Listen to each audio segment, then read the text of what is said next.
You're already playing every day. Even if you don't notice it, your decisions, your hesitations, your choices, they're all moves on the board. The problem is, most people are playing a game they don't understand, against opponents they don't know, on a field designed to work against them. If you don't know your strengths, it means you're playing blind. And in the dark, only the lucky win, not the skilled. This video isn't about motivation. It's about brutal strategy. About the game of everything. The game of your destiny. Your life reflects what you think you're capable of, not what you actually are. The problem begins when you stand in front of a mirror that lies. You look and see a version distorted by other people's opinions, childhood scars, test scores, and past failures. You take those failures and wear them like a filter over your entire personality. And that's when you start playing the wrong game.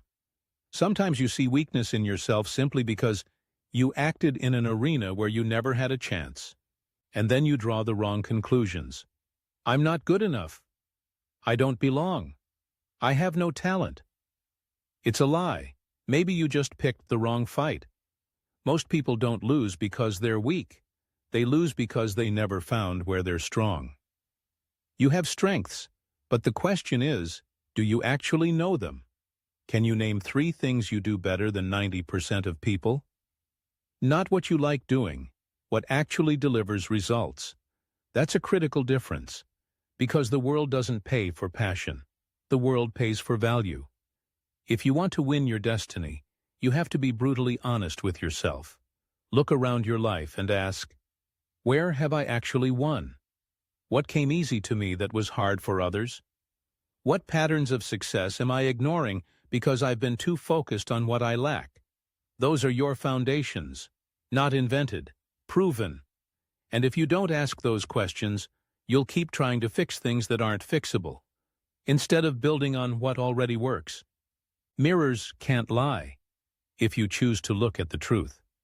And once you stop fighting your shadow, you can start playing for more than just survival. You have a compass inside you, invisible, quiet, but precise. It's not intuition. It's not chance. It's natural curiosity. Curiosity isn't a whim. It's a signal, a direction.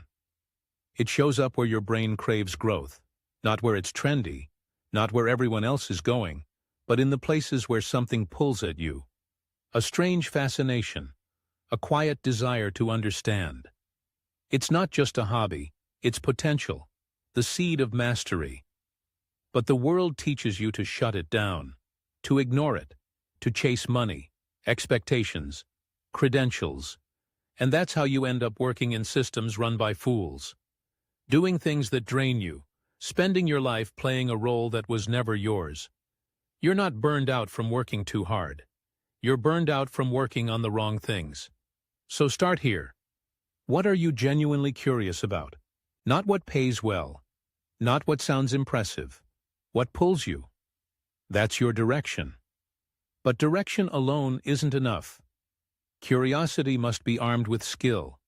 That's the formula. Curiosity plus ability equals unstoppable. But only if you take responsibility for both. You can't wait for inspiration. You need structure, practice, execution. Play where your curiosity leads you, but build the skills to dominate once you get there. Then, you don't just enjoy the game. You start winning it. You're not invincible, and that's good. Because you don't need to be invincible to win. You just need to know where to fight. People confuse bravery with strategy.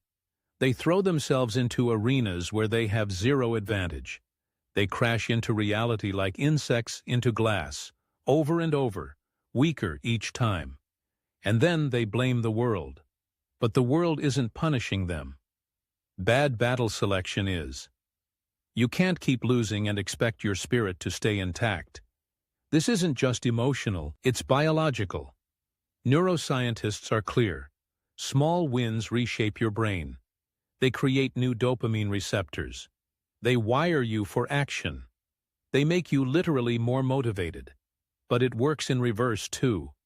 Repeated failure, without learning, without adjustment, kills your reward system. Eventually, you stop feeling anything. You stop believing anything will work.